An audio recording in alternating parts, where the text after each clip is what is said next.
Back to my another vlog. So Sunday ಆಗಿತ್ತು. So ಹಂಗಾಗಿ ಆರಾಮಾಗಿ ಟಿ ವಿಯಲ್ಲಿ ಸಾಂಗ್ಸ್ ಹಾಕ್ಕೊಂತ ನಾನು ಆ್ಯಕ್ಚುಲಿ ಗ್ರೀನ್ ಟೀ ಕುಡಿತಿದ್ದೆ. ಸಂಡೇ ಬೆಳಿಗ್ಗೆ ಸಾಂಗ್ಸ್ ಹಾಕ್ಕೊಳ್ಳೋದು ಆ ವೈಬೇ ಮಸ್ತು. ಆ್ಯಂಡ್ ನಮ್ಮ ತಮ್ಮ ಕೂಡ ಊರಿಗೆ ಹೋಗ್ತಿದ್ದ. ಸೊ ಅವ್ನ ಬಟ್ಟೆ ಎಲ್ಲ ಪ್ಯಾಕ್ ಮಾಡ್ತಾಯಿದ್ದೆ. ಅವ್ನ ಬಟ್ಟೆ ಪ್ಯಾಕ್ ಮಾಡ್ಬೇಕಾದ್ರೆ ನನಗೆ ಏನು ಫೀಲ್ ಆಗ್ತಿತ್ತು ಗೊತ್ತಾ, ಲೈಕ್ ಅವನೆಲ್ಲೋ ಏನು ಫಾರಿನ್ ಟ್ರಿಪ್ ಹೋಗ್ತಾ ಇದ್ದಾನೆ ಅನ್ನೋ ಫೀಲಿಂಗು. ಪಾಪ ಬಟ್ ಅವು ಜೀನ್ಸ್ಗೆ ಪ್ಲೇಸ್ ಹಿಡಿತಾವೆ. ಸೊ ಹಂಗಾಗಿ ದೊಡ್ಡ ಸೂಟ್ ಕೇಸ್ ತೊಗೊಂಡಿತ್ತು. ಆ್ಯಂಡ್ ಇಲ್ಲೆಲ್ಲ ಅವ್ನ ಬಟ್ಟೆ ಎಲ್ಲ ಮಡ್ಚಿಟ್ಟಿದ್ದೆ. ಆ್ಯಂಡ್ ಆಮೇಲೆ ಅದು ನೀಟಾಗಿ ಸೂಟ್ ಕೇಸಲ್ಲಿ ನೀಟಾಗಿ ಇಡ್ತಾಯಿದ್ದೆ. ನನಗೆ ಇದು ನೋಡಿದ್ಮೇಲೆ ಅನಿಸ್ತು ಎಷ್ಟು ಚೆನ್ನಾಗಿ ಆರ್ಗನೈಸ್ ಮಾಡ್ತೀನಲ್ಲ ನಾನು ಅಂತ. ಆ್ಯಂಡ್ ಅವನಿಗೆ ಕಿಟ್ಟಲ್ಲಿ ಏನೇನು ಬೇಕು ಅದೆಲ್ಲ ಡೈಲಿ ಯೂಸ್ಗೆ ಕಿಟ್ಟಲ್ಲೆಲ್ಲ ಹಾಕ್ಕೊಡ್ತಾಯಿದ್ದೆ. ಆ್ಯಂಡ್ ನನಗೆ ನಿಜ ಅನಿಸ್ತು ಗೊತ್ತಾ, ಇಷ್ಟು ನೀಟಾಗಿ ಆರ್ಗನೈಸ್ ಮಾಡ್ತೀನಿ ನಾನು ಅಂತ. ಆ್ಯಂಡ್ ನಮ್ಮ ತಮ್ಮ ಒಂದು ಸ್ಕೂಟಿನ ಒಳಗಿಟ್ಟು ಹೋಗ್ತಾ ಇದ್ದ.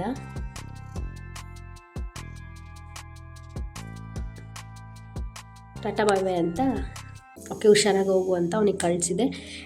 ಆ್ಯಂಡ್ ನಾನು ಇಲ್ಲೆಲ್ಲಿ ರೆಡಿ ಆಗ್ತಿದ್ದೀನಿ ಅಂತ ನಿಮಗೆ ಮುಂದೆ ಗೊತ್ತಾಗ್ತೈತಿ. ಆ್ಯಂಡ್ ನನ್ನ ವ್ಲಾಗಲ್ಲಿ ನನ್ನ ಬಿಟ್ಟು ಇನ್ನು ಇಬ್ಬರು ಕಾಣಿಸ್ಕೊತಿದ್ದಾರೆ for the very first time. ನನ್ನ ವ್ಲಾಗಲ್ಲಿ ಬರೀ ನಾನೇ ಇರ್ತಿದ್ದೆ. ಆ್ಯಂಡ್ ಇವತ್ತು ನನ್ನ ವ್ಲಾಗಲ್ಲಿ 3 ಜನ ಇರ್ತೀವಿ, ನಾನು ಆ್ಯಂಡ್ ಇನ್ನು ಇಬ್ಬರು ಇರ್ತೀವಿ. ಸೊ ಅದು ನಿಮಗೆ ನೆಕ್ಸ್ಟ್ ಗೊತ್ತಾಗುತ್ತೆ ಯಾರು ಅಂತ. ಸೊ ನಾನಿಲ್ಲಿ ಎಲ್ಲಿ ಹೋಗ್ತಾಯಿದ್ದೀನಿ ಅದೆಲ್ಲ ಗೊತ್ತಾಗುತ್ತೆ. ಸೊ ನಾನು ಹಿಂಗೆ ರೆಡಿ ಆದೆ. ರೆಡಿ ಆದಮೇಲೆ ಓಕೆ ಟೈಮ್ ಆಯಿತು ಅಂತ ಹೋಗ್ತಾ ಇದ್ದೆ. ಇನ್ನು ಸಖತ್ ಖುಷಿ ಇತ್ತು ನನಗೆ. ಇಲ್ಲಿ ನಾನು ನನ್ನ ಫ್ರೆಂಡ್ಸ್ ಮೂವಿಗೆ ಹೋಗ್ತಾಯಿದ್ವಿ ಮತ್ತು love mocktail 3ಗೆ.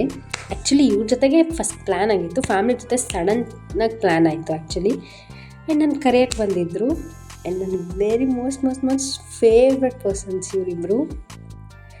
And Appu statue ಅವತ್ತು ನೋಡಿದ್ರಲ್ಲ ಸೇಮ್ ಅದೇ ಥಿಯೇಟರ್. ಆ್ಯಂಡ್ ಅವ್ರು ಬೈಕ್ ಪಾರ್ಕ್ ಮಾಡ್ಕೊಂಬಂದರು.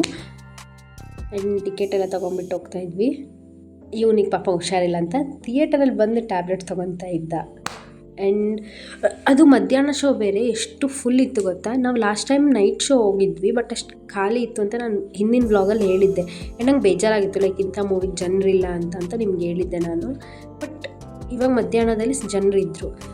ಇವನೇನು ಮಾಡ್ತಾಯಿದ್ದೆ ಅಂದರೆ ಪಾಪ್ಕಾರ್ನ್ ತೊಗೊಂಡಿರ್ತೀವಲ್ಲ, ಅದೇನು ಹಾಕಿ ಕೊಟ್ಟಿರ್ತಾರಲ್ಲ ಅದನ್ನೆಲ್ಲ ತುಂಡು ಮಾಡಿ ಸೊ ಕ್ಲೈಮ್ಯಾಕ್ಸಲ್ಲಿ ಬಿಸಾಕೋಣ ಅಂತ ಇವನು. ಆ್ಯಕ್ಚುಲಿ ಇವರಿಬ್ಬರು ಮೂವಿ ನೋಡಿದ್ದಿಲ್ಲ, ನಾನಷ್ಟೇ ನೋಡಿದ್ದೆ. ಇವರಿಬ್ಬರು ಮಧ್ಯೆ ಬಂದುಬಿಟ್ಟು ಇದಾಗುತ್ತಲ್ಲ ಅಂತ ಫುಲ್ ಗೆಸ್ ವರ್ಕು. ಸೊ ಎಲ್ಲ ಚೆನ್ನಾಗಿತ್ತು ಅಂತ ನೋಡಿಕೊಂಡು ಹೊಟ್ಟೆ ಬೇರೆ ಹಸುವಾಗಿತ್ತು, ನಾನು ಊಟ ಮಾಡಿದ್ದಿಲ್ಲ.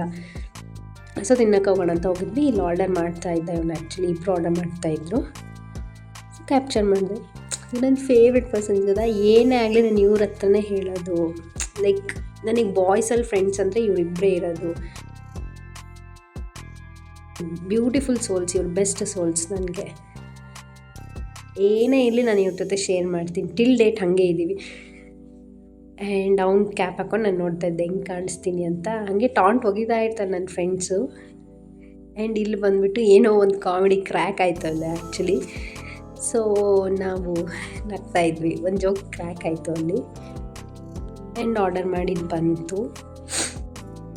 ಸೊ ಜಾಸ್ತಿ ಟೈಮ್ ವೇಸ್ಟ್ ಮಾಡಿದೆ, ತಿಂದ್ವಿ. ಆ್ಯಂಡ್ ಹೋಗ್ತಾ ನಾನು ಫುಲ್ ಬೇಡಿ ಗಾಡಿ ತೊಗೊಂಡಿದ್ದೀನಿ. ನನ್ನ ಮೇಲೆ ನಂಬಿಕೆನೇ ಇಡ್ತಾ ಇಲ್ಲ ಅವರಿಬ್ಬರು. ಬೇಡ ಏನಾರ ಗುಚ್ಚಿಬಿಡ್ತೀವಿ ಹಂಗೆ ಹಿಂಗೆ ಅಂತ ಹೇಳಿ. ಸೊ ಬೇಡಿ ಓಡಿಸಿದೆ. ಆ್ಯಕ್ಚುಲಿ ನಂಗೆ ಬರುತ್ತೆ. ಆ್ಯಂಡ್ ಮನೆಗೆ ಬಂದಮೇಲೆ ಹಂಗೆ ನೋಡ್ತಾ ಇದ್ದೆ. ಆ್ಯಂಡ್ ಇವ್ನು ಸ್ವಲ್ಪ ಫೋಟೋಶೂಟ್ ಮಾಡಿದ್ದಿಲ್ಲ, ಅದೇನು ಆ ಡ್ರೆಸ್ಸಲ್ಲಿ ಫೋಟೋಶೂಟ್ ಇಲ್ಲ ಅಂತ ನಮ್ಮ ಮನೆ ಹತ್ರ ಫೋಟೋಶೂಟ್ ಮಾಡಿದೆ. ಸ್ವಲ್ಪ ಪಿಕ್ಸ್ ಎಲ್ಲ ತೊಗೊಂಡು ಆಮೇಲೆ ಮನೆಗೆ ಹೋದ್ವಿ. ಆ್ಯಂಡ್ ಸ್ವಲ್ಪ ಹೊತ್ತು ಟೈಮ್ ಸ್ಪೆಂಡ್ ಮಾಡಿದ್ವಿ. ನಾನು ನಮ್ಮಮ್ಮ ಇವರೆಲ್ಲ ಮಾತಾಡ್ಕೊತ ಸ್ವಲ್ಪ ಹೊತ್ತು ಕುಂತಿದ್ವಿ. ಡೇ ಮಾತ್ರ ಸಖತ್ತಾಗಿ ಹೋಯಿತು. ಆ್ಯಂಡ್ ಅವರಿಬ್ರದ್ದು ಕೂಡ ಯೂಟ್ಯೂಬ್ ಚಾನಲ್ ಇದೆ, ನಾನು ಡಿಸ್ಕ್ರಿಪ್ಷನಲ್ಲಿ ಲಿಂಕ್ ಹಾಕಿರ್ತೀನಿ. So do watch, subscribe, like and share ಅವ್ರದ್ದು ಚಾನಲ್ ಕೂಡ. And that's it for the day.